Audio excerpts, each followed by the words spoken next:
So we have so far 29 participants.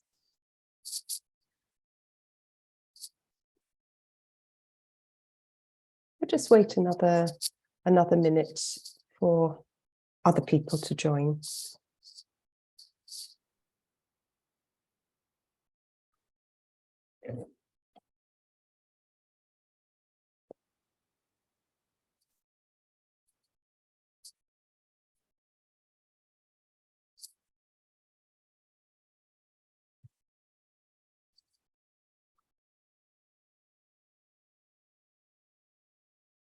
So I think we'll get started.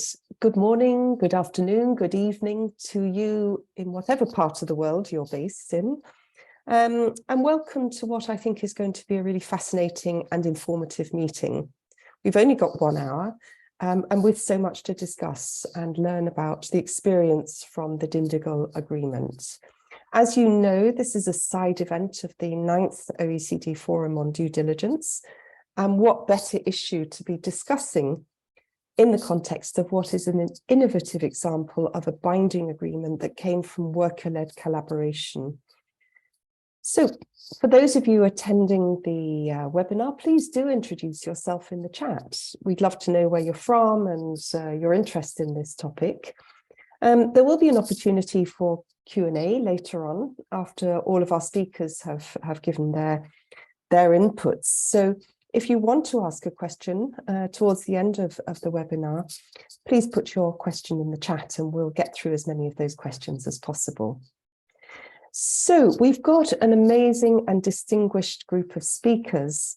But before introducing the speakers and our panel, I'd like to hand over to Luisa Schober, who is the Senior Policy Advisor from the German Federal Ministry of Economic Cooperation and Development.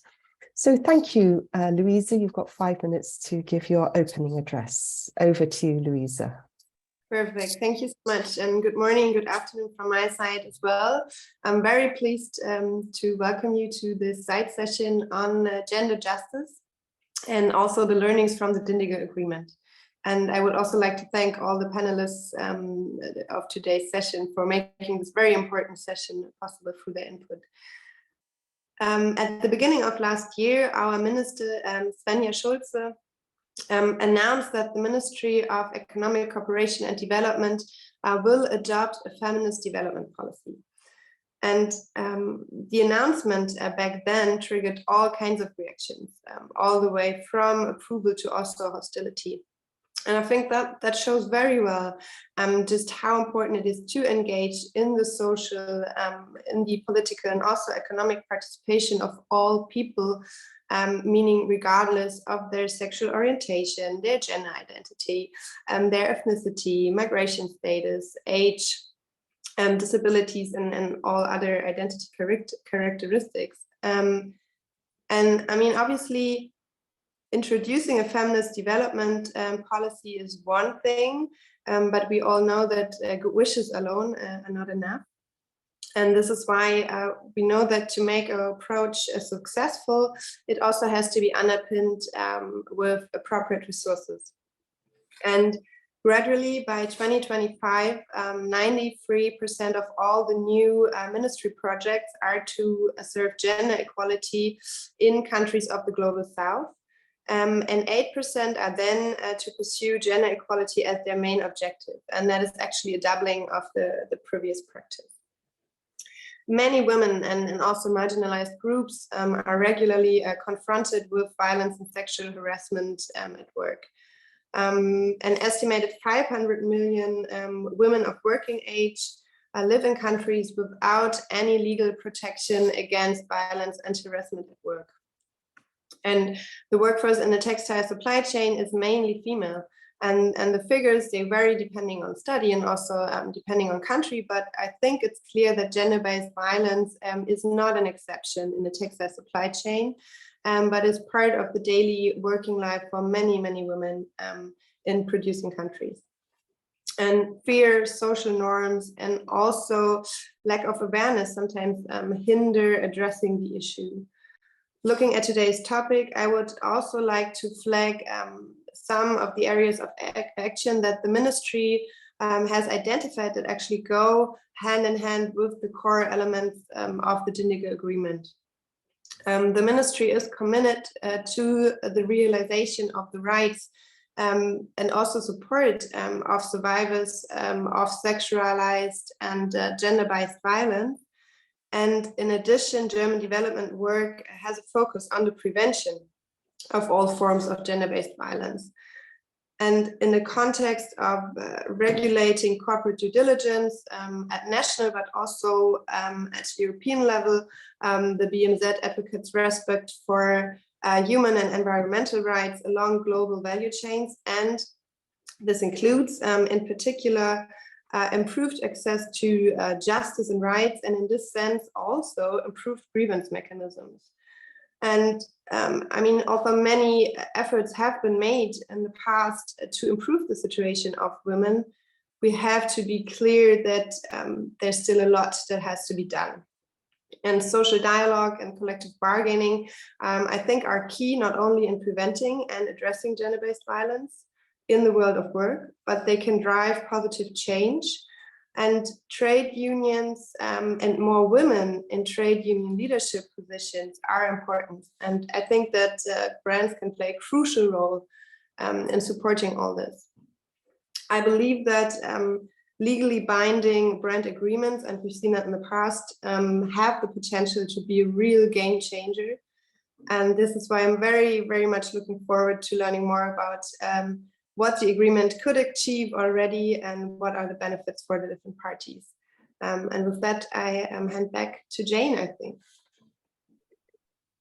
Fantastic. Thanks, Louisa. That's given a really good background to the importance of this discussion we're going to be holding today. I forgot to introduce myself, actually. I'm Jane Pillinger.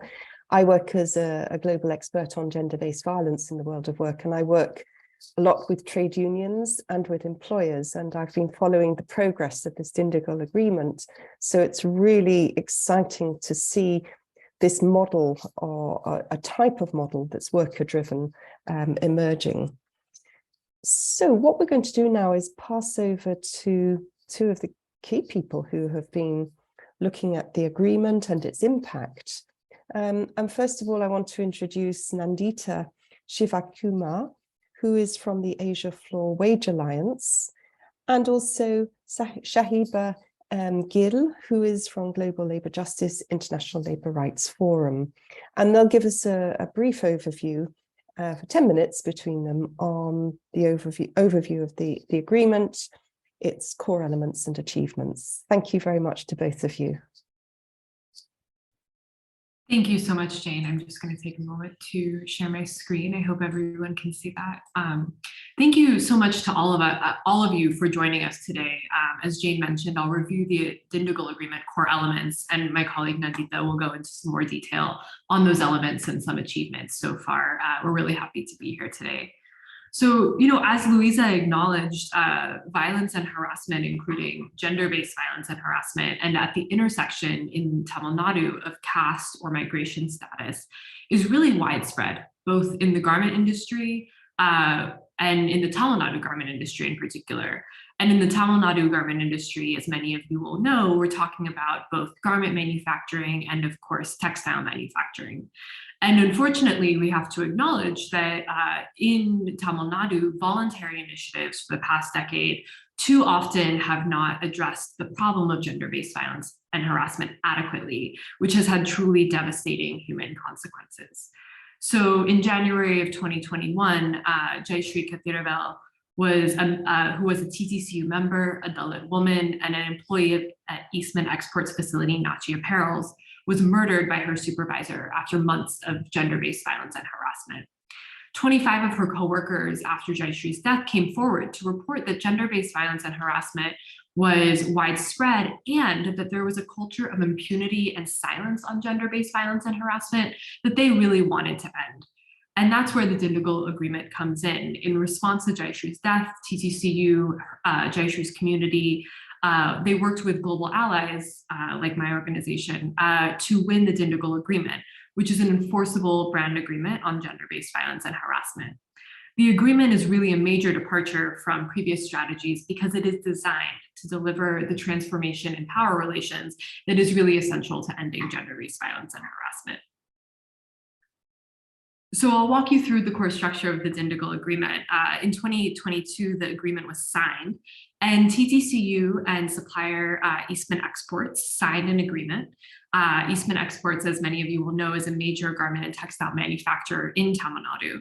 And in addition, the Dindigul Agreement includes legally binding contracts with 3 companies with ongoing business relationships with Eastman Exports, Gap, H&M Group, and PVH. Fashion companies are required under the terms of the agreement to impose business consequences on Eastman if Eastman does not follow their agreement with TTCU. I'll note here that labor allies GLJ-ILRF and AFWA are also signed on to these agreements. And the agreement between TTCU and the supplier Eastman creates a program to address GBVH, which is what my colleague Nandita will explain briefly.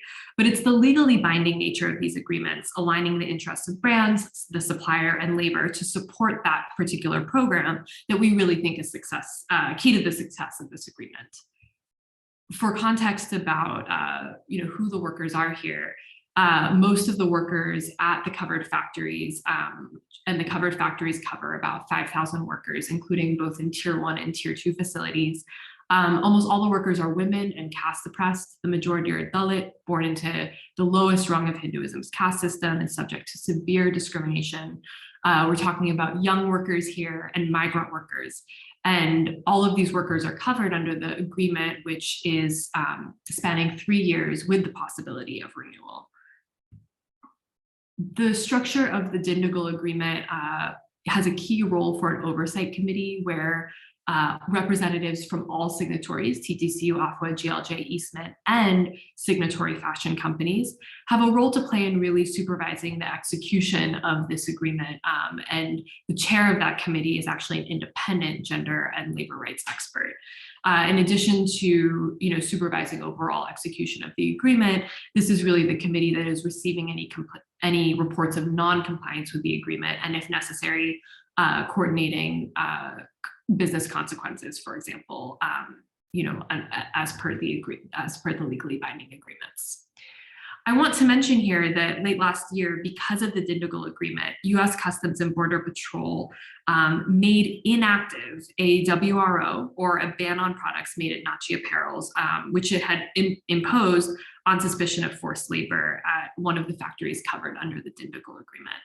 So the WRO that U.S. Customs and Border Patrol implemented was actually implemented unilaterally by US CBP after we signed the Dindigul Agreement without the signatories being aware until after the WRO was made public. However, because of the Dindigul Agreement, the signatories were able to show the US government that conditions really have been transformed at Nachi Apparels and the other covered facilities under the agreement. And this WRO was made inactive within 6 weeks, which for anyone who understands the WRO process really is an extremely short time frame. And as you can see on the slide, CBP recognized that the conditions that the agreement creates for TTCU to organize on gender-based violence and harassment really was critical, because it remakes that culture of impunity into one that's safe for workers to help them build power, which my colleague Nandita will talk about more. Thank you, Sahiba, for giving us that overview of the agreement. I'll explain some of the key features of the supplier trade union agreement, which was signed between TTCU and Eastman Exports. But before I talk about that, I'll explain a bit about the process of development of the agreement, which we think is playing a very crucial role in the successful implementation of the anti-GBVH program under the agreement. We had an extremely consultative process involving Nachi workers at every stage of drafting this agreement. When we first started drafting this agreement in about June, July 2021, we reached out to TTCU and their worker leaders at Nachi. And TTCU would have conversations with these workers and worker leaders almost every week. And almost all of them had worked for many years in the textile and spinning mills, and they had experienced CSR programs, seen its shortfalls, and knew what exactly was needed if there has to be a successful addressal of GBVH. So we took the information they had, our own understanding of the sector and its issues, which we had seen from our regional and global work, and used it to develop each component of the agreement. I'll just talk about three major components of the agreement. Firstly, the agreement enables collective action on gender-based violence through safe circles with protection for freedom of association. Now, workers told us clearly that no program to address gender-based violence will be successful without the factory and the brand committing in substantial ways to protect freedom of association and prevent retaliation. And workers only then would feel powerful to basically address gender-based violence. So the agreement tries to address this through trainings for workers and management on GBVH and also freedom of association protections, strong anti-retaliation measures for workers who report GBVH, and also shop floor monitors or members of trade unions. They are all protected from retaliation. And there's also a very strong independent grievance redressal mechanism to address any violations of freedom of association. Secondly, the agreement reflects garment workers' experiences of gender-based violence and harassment. And it does this through multiple ways. Firstly, the agreement addresses intersectional accesses of oppression. It recognizes that caste-based violence and gender-based violence are interconnected, especially in a factory where majority are Dalit women, and that migrant women have an increased susceptibility to GBVH. So there are special protections under this agreement for Dalit workers as well as migrant workers. For example, all the training modules are created and policies are amended in this factory to ensure that Dalit rights, migrant rights, along with labor and gender rights are being protected. And one very important thing about this agreement, it also ensures freedom of mobility for hostel workers, which is hardly seen in most garment factories in Tamil Nadu. Secondly, the agreement based on workers' experiences recognizes that one-off training or just remediation tools like mobile apps to raise grievances is not a solution to addressing GBVH. GBVH requires behavioral change among management, contractors, workers, etc. And it requires a comprehensive package requiring many tools which are put into action over a sufficiently long period of time. For this, the agreement recognizes a broad definition of gender-based violence, which we borrow from the ILO C-190 convention. The agreement actually recognizes C-190 as a standard, although India has not ratified the C-190 convention. It ensures that there are trainings, which is regular, and it's for all workers, drivers, contractors, hostel ward, anyone who comes in contact with the factory. There is a constant monitoring of GBVH through shop floor monitoring systems. And this is not just in the factory floor, but it's in the hostels, it's in the transport facilities. And there is a quick remediation of cases. And this is always through a union management dialogue process. And also there is a change in policy itself, which itself makes it easier for survivors and victims to speak up. So it's a comprehensive set of tools which are being used to address GBVH. And thirdly, the freedom of association protocol in itself, it ensures there is an end to a culture of impunity. The union as well as the supplier, they meet very regularly. And this ends a culture of impunity for common labor law violation, which is very commonly seen in most factories and contribute to GBVH. So it improves the factory's overall compliance with all labor laws. Thirdly, the agreement really builds on and strengthens India's mandatory workplace GBVH committees under the Prevention of Sexual Harassment Act. So the act requires workplaces to create these ICCs to receive, investigate cases on GBVH. But what happens is in many cases, these ICC committees are management controlled, and there is no strong worker or union leadership. Now, the agreement tries to address this by ensuring that the ICCs are primarily composed of women workers who are selected by TTCU. There is an independent roster of assessors to help investigate allegations of GBVH. And upon receiving a complaint, the ICCs and assessors are required to ensure workers' safety and privacy.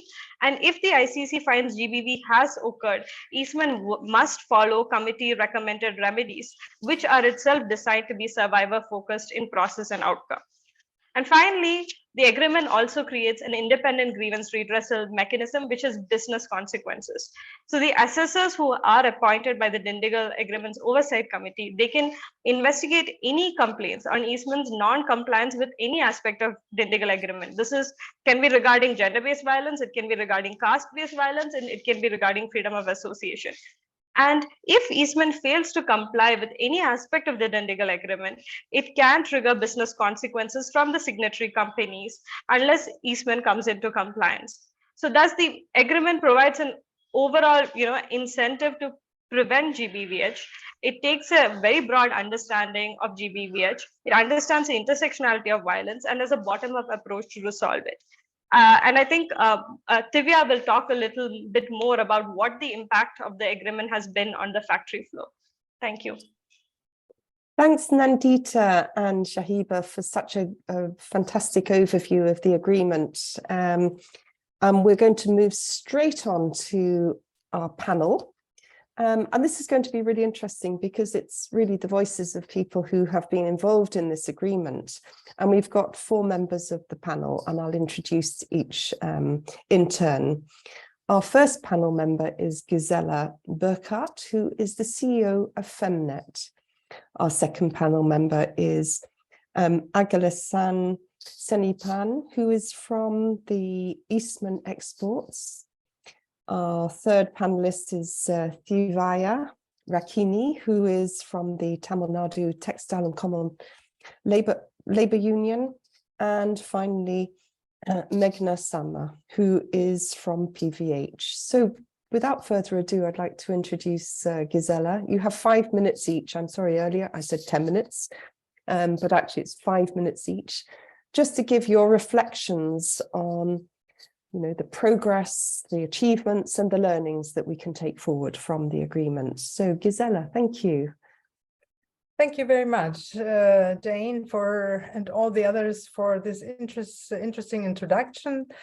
I'm just now in Tirupur in South India, and had a discussion on difficulties specifically in the mills, the textile mills. So I find it very, very interesting with this Dindigul agreement. First of all, that it is legally binding. This is very, very important, I think. The second point is that trade unions, for the first time, have a real access to the ICCs and GRCs, to the complaints committees. Which is, I think, a real gain, because without the trade unions, I think it is difficult to progress. And of course, I really admire and I congratulate you that Eastman Expert now is willing to sign this agreement and to implement what is happening.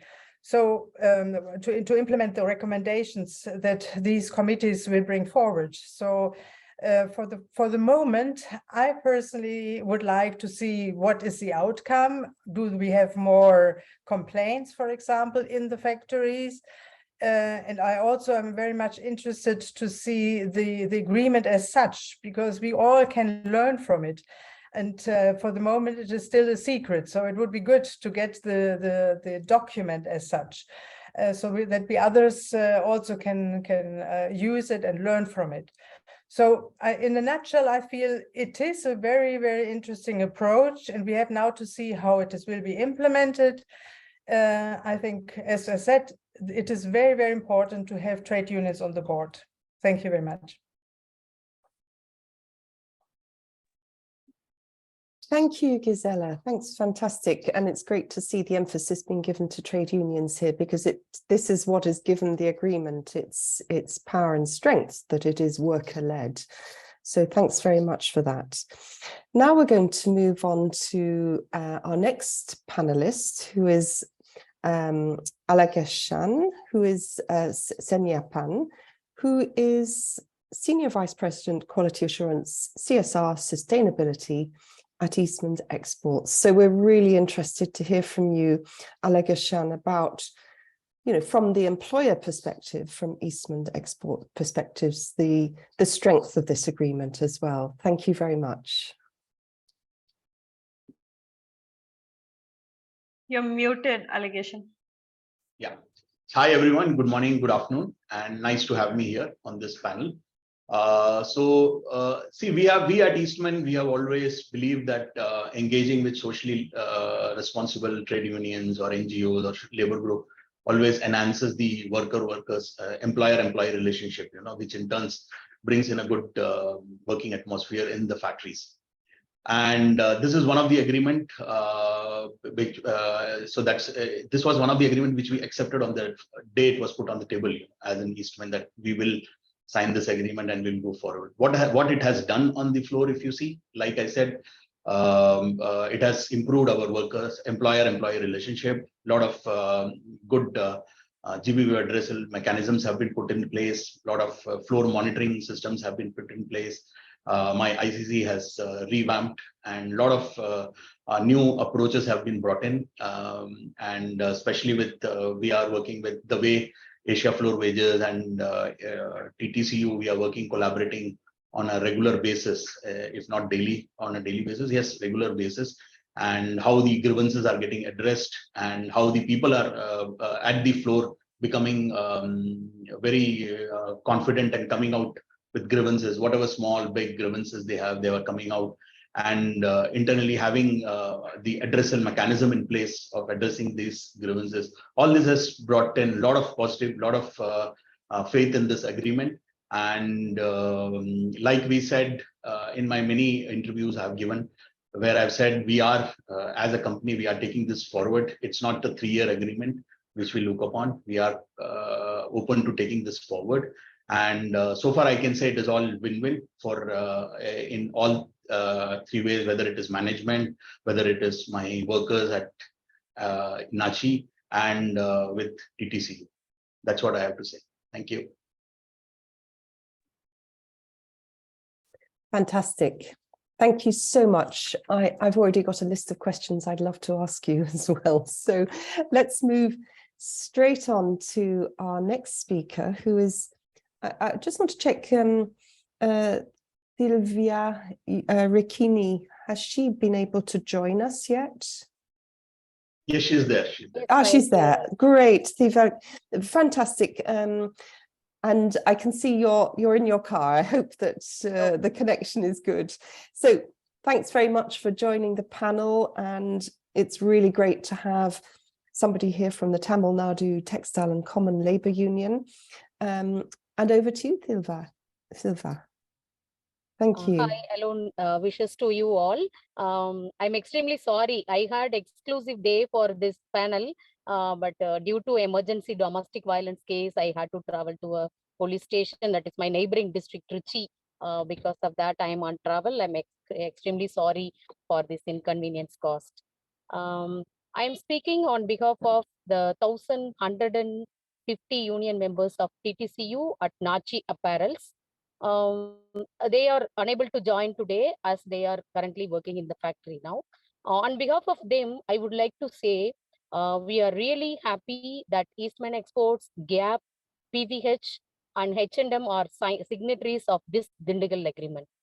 They have done the right thing after the sad demise of 21-year-old girl, Jayashree Kadurvel, the garment worker and our union member.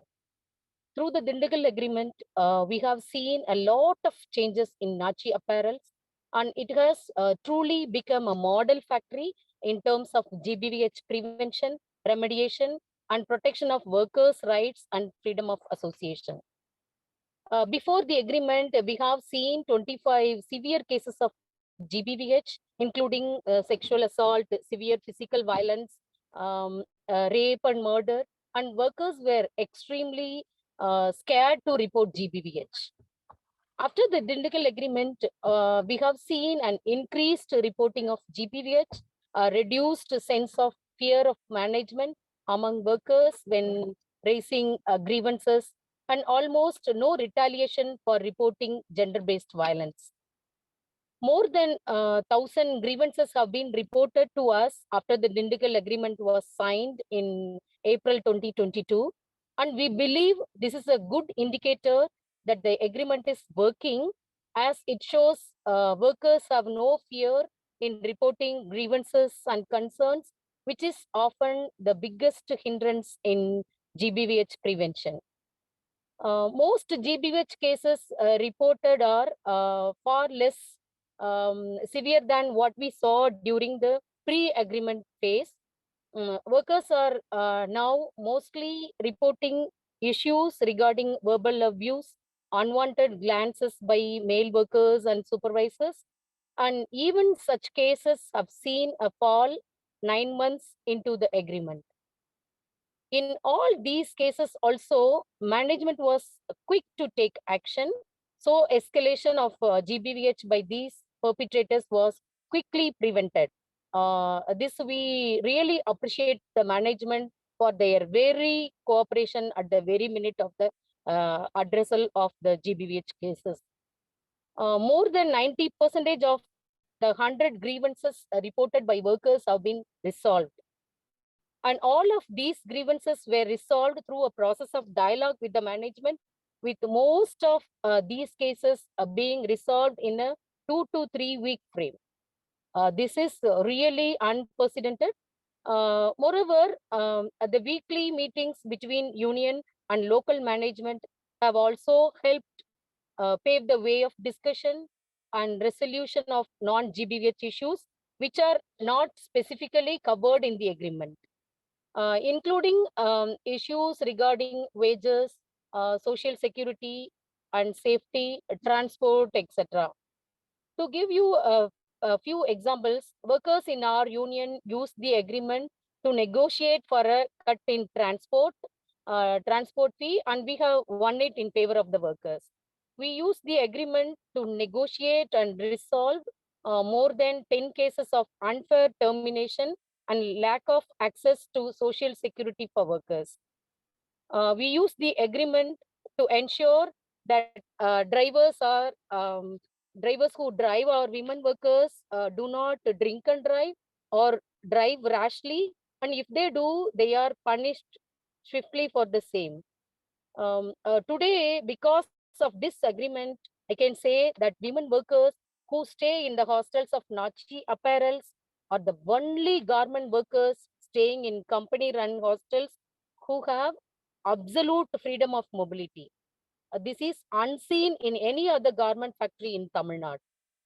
Not only that, lot of women garment workers in Nachi apparels now reach out to us on domestic violence or caste-based violence they experience in their communities, and we have been able to extend support to them. This is how the Dindigul agreement has had impacts not only on GBVH and caste-based violence in factories, but also in homes and communities. Through this agreement, we have also tried to smoothen the relationship between workers and management which is improving industrial relationships. The functioning of the factory and its productivity is improved, and the lower management capacity to address grievances and manage workers is improved really. We visit the factory and meet workers at least twice a week and hold remediation meeting for grievances raised by workers every week with local management. Through this agreement, there is a good process of dialogue between us and the local supplier management, which means that workers' issues are resolved very quickly, and cases do not even need to escalate to the head office of Eastman Exports or other labor stakeholders like AFWA and GLJ-ILRF. I would like to end by quoting a message from our union worker leader, Nadia, who is a garment worker currently working in Nachi Apparel. She said that even a Sunday we had a meeting, she told me, after the Dindigul agreement came into being, the sense of dread and fear which I used to have before I left for the factory every day morning is no longer there. I feel lighter in my mind, and I feel I want to work for this company. I look forward to work which is something I have not felt in 6 years of my career here in the industry.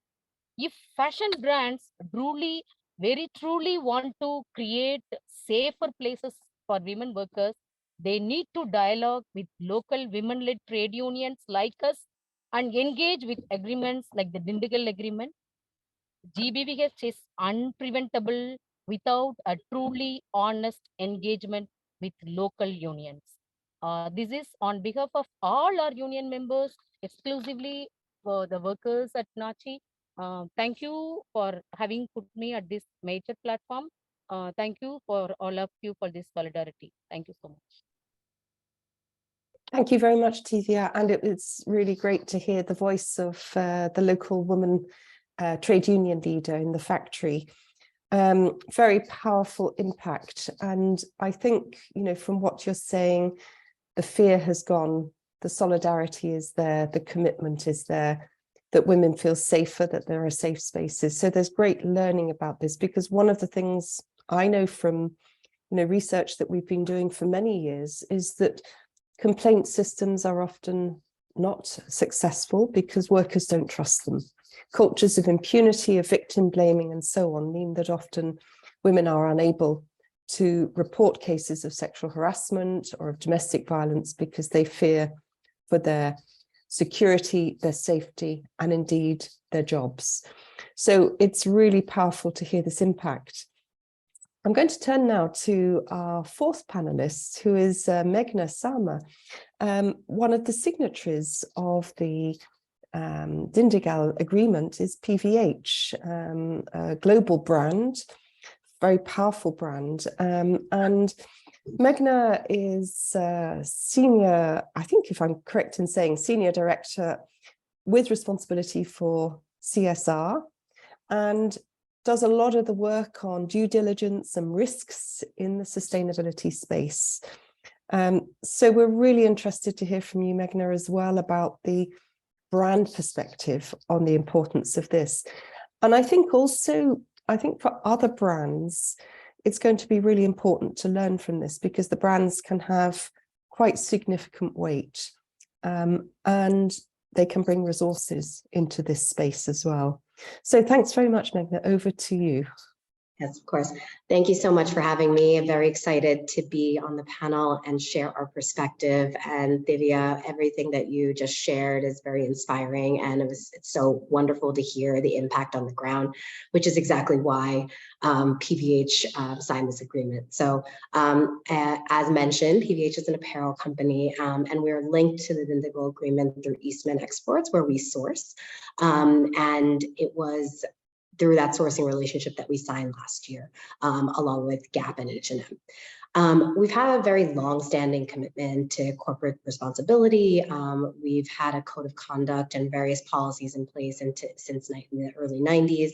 And we've also had a bit of experience with legally binding agreements in other areas. So for example, we are signatories to the Bangladesh Accord, and we recently signed the Pakistan Accord, although very different kind of issue that's being looked at. The legally binding nature is similar. With respect to the Dindigul agreement, I think there is a common understanding and acknowledgement that gender-based violence and harassment is a serious and very challenging issue in supply chain for many of the reasons already discussed on the call, the secrecy of it, the lack of a safe environment, and all of that. And the beauty, or why the Dindigul agreement and the structure was so interesting, is exactly that, by the fact that it's worker-led kind of trainings and worker-led grievance mechanisms, and ensuring that the voices of workers are heard and then escalated. I think sometimes from the brand perspective, you can be very far removed, and one of the goals in capacity building suppliers and having standards is that actually the suppliers themselves create these mechanisms where they are able to handle many of these issues themselves, just as Eastman has done wonderfully through this agreement. So what was very enlightening and wonderful to hear about the way they structured this agreement was the fact that, it was a worker-led, union-led kind of initiative. And so it very much hit the spot of wanting to make real impact, because grievances and information or issues of this nature can be very hard to report. I think the second thing that's very notable about this agreement is that it's a real example of what happens when all stakeholders with their various roles and responsibilities can come together to then impact what's on the ground. From the brand perspective, that obviously means that can mean funding, it can mean the business consequences, it can also mean oversight and guidance. And that's kind of where PVH and the other brands who are signing it kind of lie in terms of roles and responsibilities to this, to make it really kind of impactful for both the supplier, for PVH, because gender-based violence is against our code of conduct and all of our policy. And we want to look at ways that we can actually address this very directly. So I think that is the second most notable piece of the agreement for me. And I think hearing a lot of the stories kind of shows how that those things together can actually kind of drive that impact. And we're excited to see more about how that's going. Thank you so much. Fabulous, Meghna. Thank you very, very much indeed. And we're getting questions coming through. So I think we're going to turn now to some, what I think is probably the easiest thing to do here is that if I read out some of the questions that we have, and then relevant panelists or contributors who want to respond, you can do so. So let me just check here. So we've got, first of all, is there a nationwide number for complaints in cases of gender-based violence and harassment? So that not every factory or brand has to implement the individual complaint hotlines. That's the first one. So maybe there's somebody on the ground that can answer that one. How the trade union, the independent TTCU, the trade union, to oversee the implementation of this agreement. So how is the union overseeing the implementation? Somebody else is arguing, could you elaborate on how did the GM address legacy issues as opposed to new cases? And how do you explain the difference in the nature of grievances, i.e. some that are quite serious cases of gender-based violence before the agreement and less serious ones after the entry into the force of the agreement? Is this due to the preventative function of the safe circles approach? Is there any case so far of escalation to domestic legal mechanisms for the pre-Dindigul cases? Has there been possibility to facilitate promotion to the role of supervisors, obviously the role of women supervisors, as part of the way forward? So, and then there's another, well, there's some more questions. Let's take these first 4 questions, and then we'll come to the other questions that are coming through. So I don't know who would like to start first. Who would like to start first? Is there anything? Go ahead. Yeah, I think, Jane, if you could just repeat the first question, I think one by one, I think we can take it. Yeah. Okay, so the first question was, is there a nationwide number for complaints in the cases of gender-based violence and harassment, so that not every factory or brand has to implement the individual complaints hotlines? I think Sahiba can respond to it. Yeah. Thanks, Sahiba.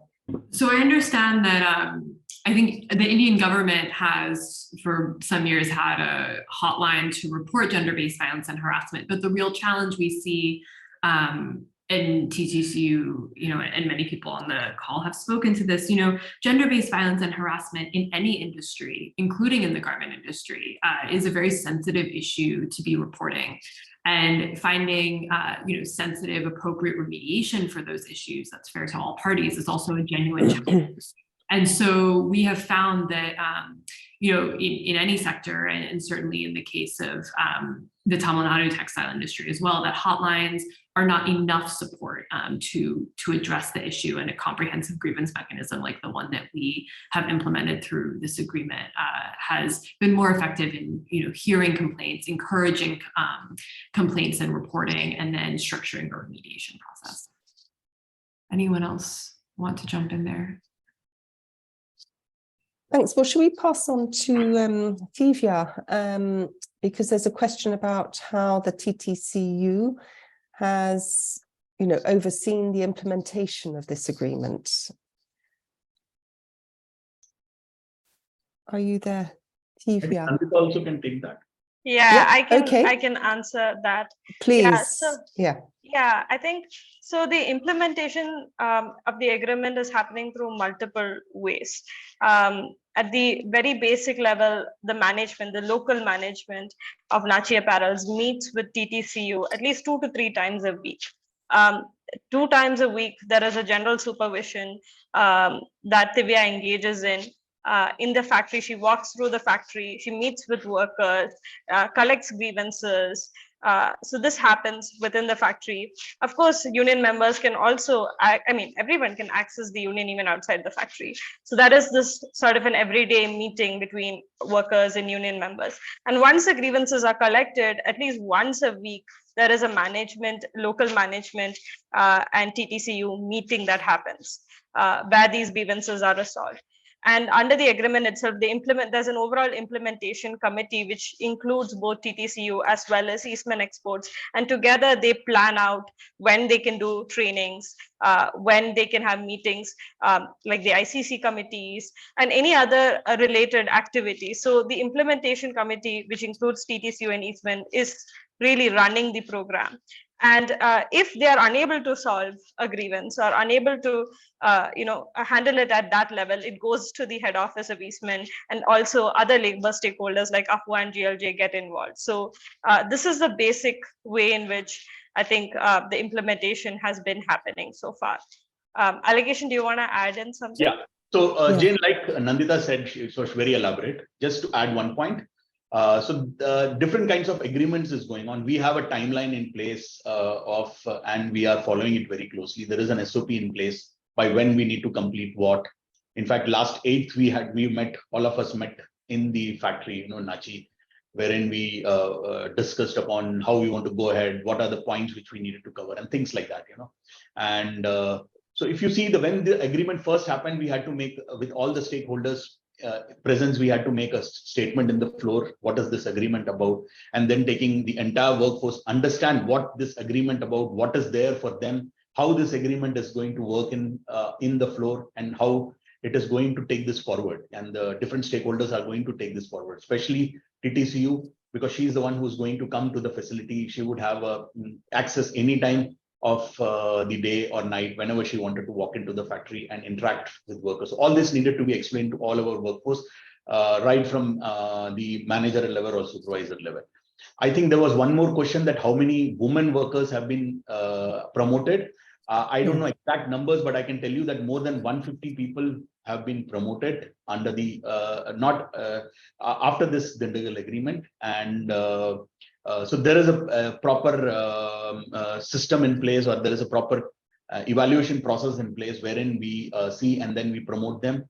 And so when I'm talking about 150 people, they have been promoted from worker category to staff category. I'm talking about. Okay, Gisela, I see you've got your hand up. Would you like to respond? Thank you. Yeah, I would have a question also to Alagasan. I just would like to know, just to understand what type of changes happened at management level. Did you have to employ more staff because now there are more frequent meetings? Well, whatever it might be, higher costs, or because of a smoother cooperation, maybe even the quality of work has increased. So can you say something about that? And I just wonder, why had some person like Yassi had to die until you came to such an agreement? So what is the difference now to before? So Gisela, see, as a company at Eastman, we never had any doubts about how we want to. Like I said in my first statement itself, Eastman believes in having a social, having collaboration with socially and ethical organizations, trade unions and labor group and all. And this always enhances the worker-employer relationship. Having said that, in Nachi, and Nachi is a big example, when there is a management or a lower management which does not think or does not follow this, then you end up into issues like this. Having said that, in Nachi, we went ahead this agreement. What this agreement, did we do anything differently for this agreement? No. What we did was we made the management and the team aware that how it works, what are the challenges, what is grievance mechanism. So it's not an overnight which has happened. It has taken a certain time, and Divya has played definitely a very difficult and a very important role in this collaboration. Like I said, she was given access to my this facility, in this region, that is spinning mill, my printing unit, my garment facility. So she had an access to visiting, and we have a help desk for her where she comes and sits, where she asks people to come and respond. And what we have done it is, so manager and supervisor and the worker level dialogue and communication and their interaction. On this we have played. She has played a vital role, and she has improved the I will say the exchange and dialogue between them. So this has really helped. Hope I have answered you. Yeah, thanks so much. Thanks so much for elaborating on that. That's really excellent. There's a few questions coming in that are relevant for Meghna in relation to the brand's response. So should we take these together, Meghna? There's one around, what's the impact? There's one from Joe here. Did the binding agreements put any requirements on the brands, particularly around gender-based violence and harassment risks in their supply chain, such as poor purchasing practices and so on? So that's a kind of, what has been the impact in relation to the supply chain issues?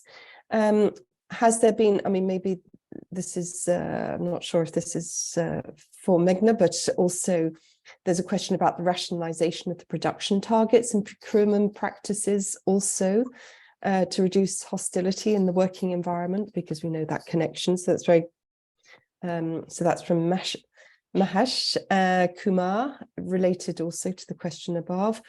And then Meghna, also a little bit about your previous experience in the Accord context. Was your experience more important in terms of trust? We know how it works. Any issues from your knowledge that could be brought into the gender-based violence and harassment field as well?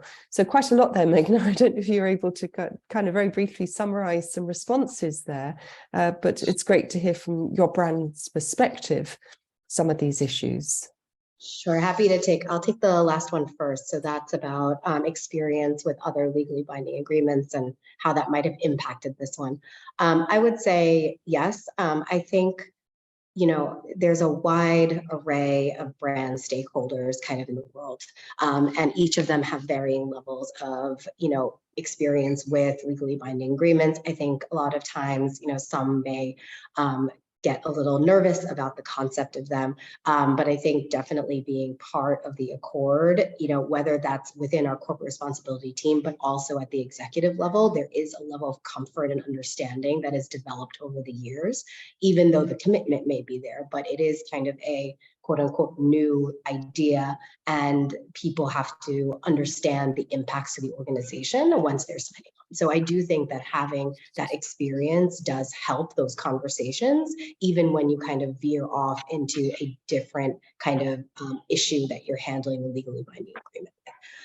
And I do think that stakeholder engagement is key to all of this. I think some conversations can be very tough because while I think all stakeholders want the same outcome, the methods may differ. And so having relationships with stakeholders, whether that's the unions, NGOs, the companies, the brands, around when you're discussing these things, I think is very central to having something succeed around that.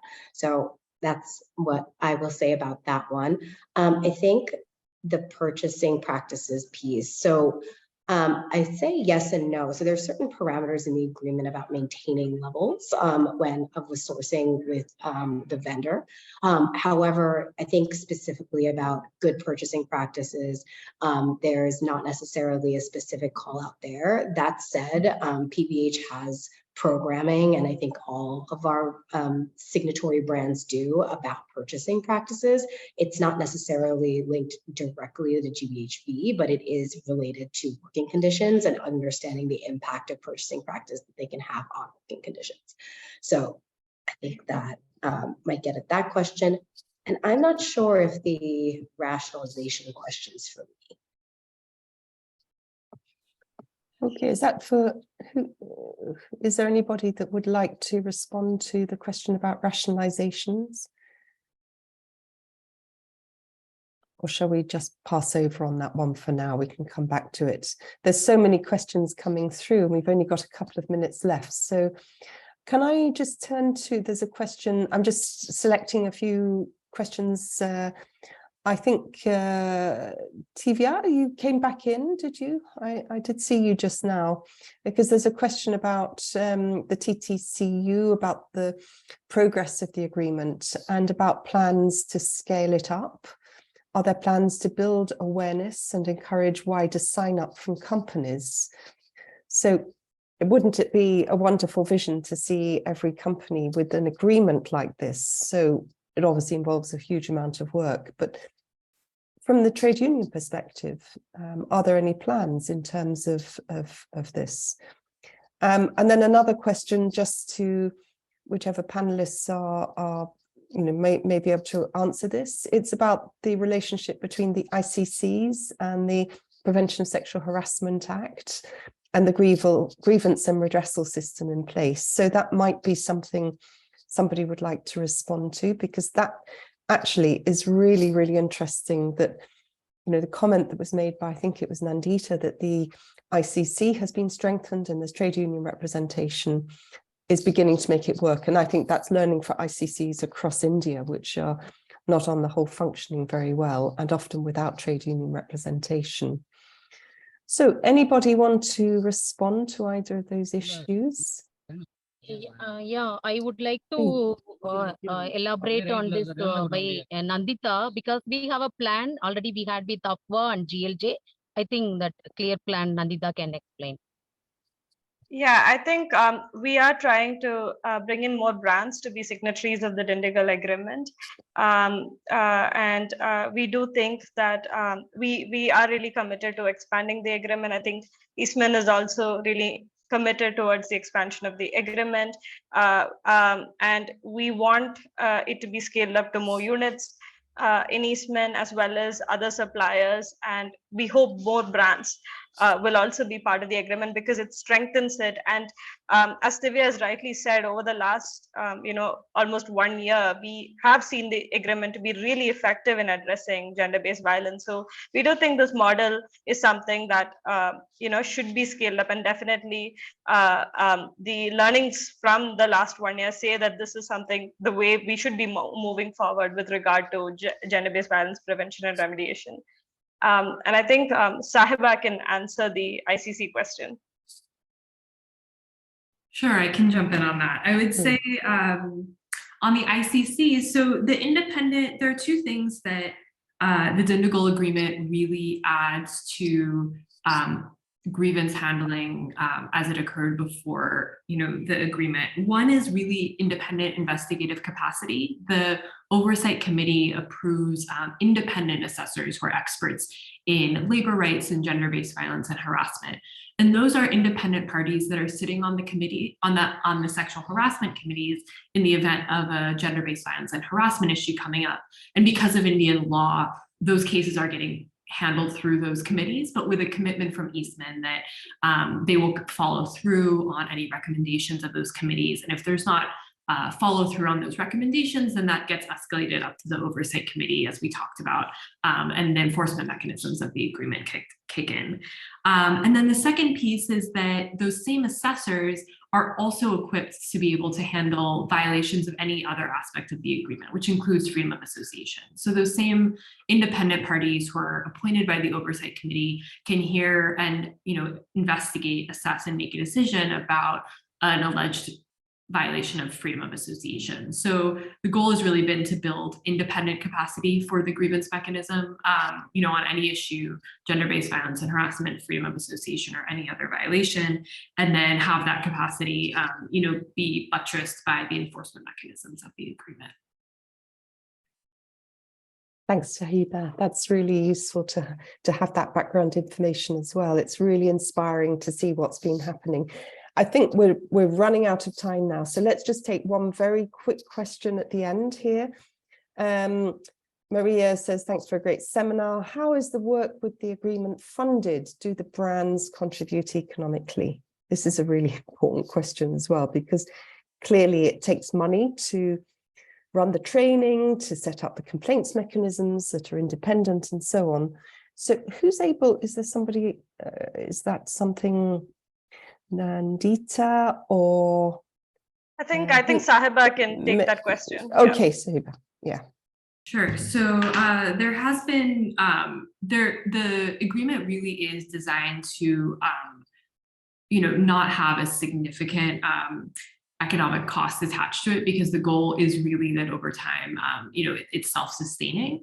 That being said, there is an economic contribution from the signatories to the agreement to make sure that we have enough capacity to be able to support the trainings, the independent assessors, and so on, especially in the initial rollout of the agreement.